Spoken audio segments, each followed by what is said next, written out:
최근 미국 컬럼비아 의대 연구팀이 밝혀낸 네이처라고 하는 세계 최고 권위의 저널에 발표된 내용입니다. 맛은 어디서 느낄까요? 혀에서 느낀다? 아니에요. 이 맛은 이 뇌의 맨 앞쪽 부위에 바로 이 부위가 바로 안화전두피질이라는 부위인데, 이 안화전두피질의 후각, 미각, 청각, 그리고 이 시각이 합해져서 느끼는 감각이거든요. 그러니까 혀 속에 있는 미각 수용체가 맛과 관련된 화학물질을 감지하긴 해요. 하지만 정확히 이게 어떤 맛인지 인식하는 것은 바로 혀가 아니라 우리 뇌에서 담당한다는 그런 의미입니다. 그러니까 우리 몸이라고 하는 것은 그저 이 뇌가 내린 명령에 따라서 로봇처럼 움직인다고 보면 됩니다. 그래서 뇌한테 어떤 자극을 주잖아요. 그럼 뇌가 어떤 명령을 내리게 되고 그 명령에 따라서 내 몸 내부의 장기가 작동되더라 하는 것을 아는 것이 의학적 지식의 큰 부분이라고 할 수 있습니다. 그 자극의 하나가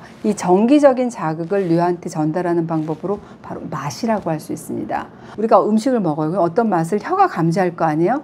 이 감지한 것을 뇌에게 전달하게 하고, 이 뇌는 그 맛에 따라서 명령을 내리도록 유도한다는 겁니다. 이게 한의학의 약초를 처방하는 기미론, 이 기미론이라는 것의 원리라고 할 수 있습니다. 기미론의 이 미자가 바로 한자로 만미자거든요. 한의학의 본초학, 제 전공이죠. 이 본초학에서는 이 약물이 있잖아요. 그럼 약물의 4가지 기운, 사기와 오미, 5가지 맛으로 나뉩니다. 사기, 오미. 이 사기라고 하는 것은 4가지 성질이죠. 한, 열, 온, 량. 그러니까 즉 차고, 약간 차고, 따뜻하고, 더운 것으로 성질을 4가지로 나눴고, 오미, 신감, 산고, 함. 그러니까 이 신맛, 쓴맛, 단맛, 짠맛, 매운맛, 이 5가지 맛, 사기, 오미로 나누고 있습니다.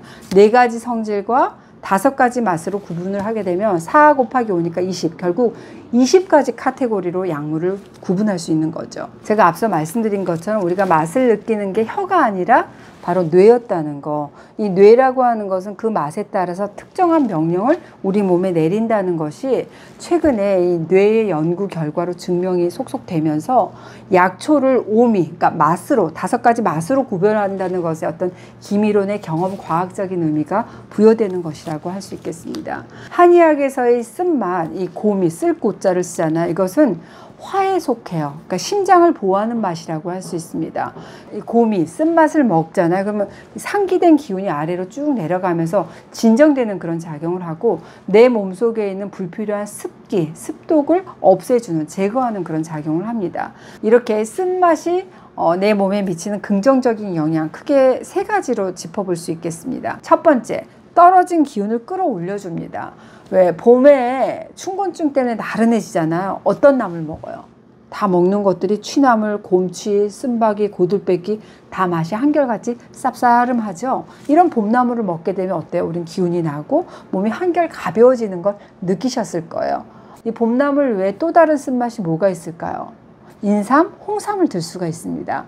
인삼과 홍삼의 쓴맛도 내 몸이 무겁고 축 처질 때 기운을 보충하는 그런 역할을 하잖아요. 2번째, 쓴맛은 소화를 돕습니다. 우리가 생채소 먹게 되면 속 더부룩하고 소화가 잘 안 된다는 분들도 이 쌉싸름한 맛이 나는 상추, 쌈채소는 잘 드시거든요. 또 밥 먹고 나서 커피 즐기시는 분들은 입가심으로 커피 마셔야지 내가 쫙 내려간다 라고들 하시잖아요. 밥을 살짝 눌려서 물 붓고 끓이는 숭늉, 잘 보면 쌉싸름한 맛이라고 할 수 있고, 중국에서는 아주 오래전부터 밥 먹고 나서 쌉싸름한 녹차를 마시는 것이 하나의 문화로 자리 잡기도 했습니다.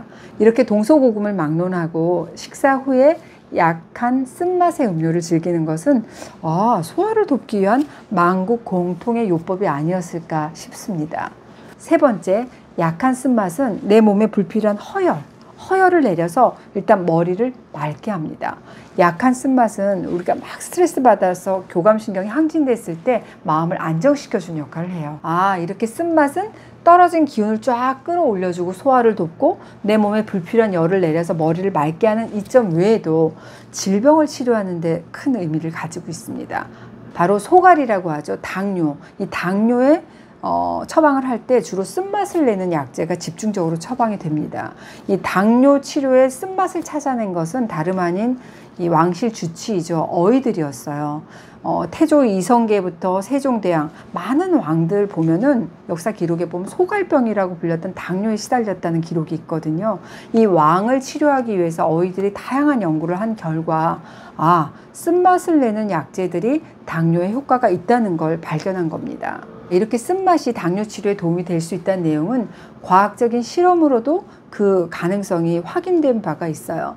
경희대 한의대 연구팀이 이 쓴맛, 고미가 어떻게 당뇨병 치료에 영향을 미치는지에 대한 메커니즘을 규명하고자 실시한 실험 연구입니다.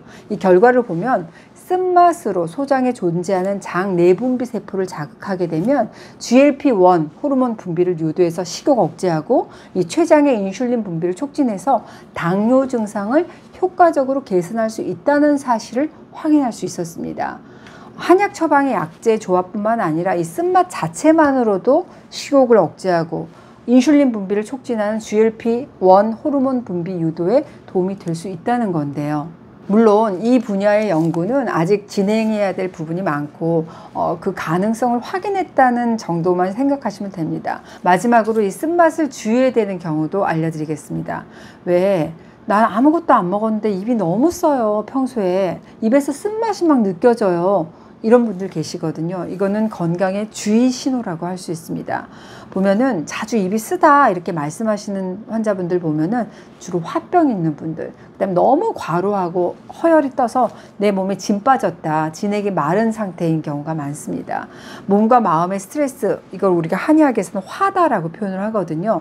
이 화가 결국은 입의 진액을 말려서 입 구강 건조, 입이 건조해지고 혀가 쫙쫙 갈라지는, 마르게 되는 거거든요. 입안이 계속 건조해지는 그 진행을 막기 위해서 내 몸에서는 방어 기전으로 오히려 입을 쓰게 만들어서 쓴맛을 내게 만들어서 열을 식혀주고 침 분비를 유도한다는 겁니다.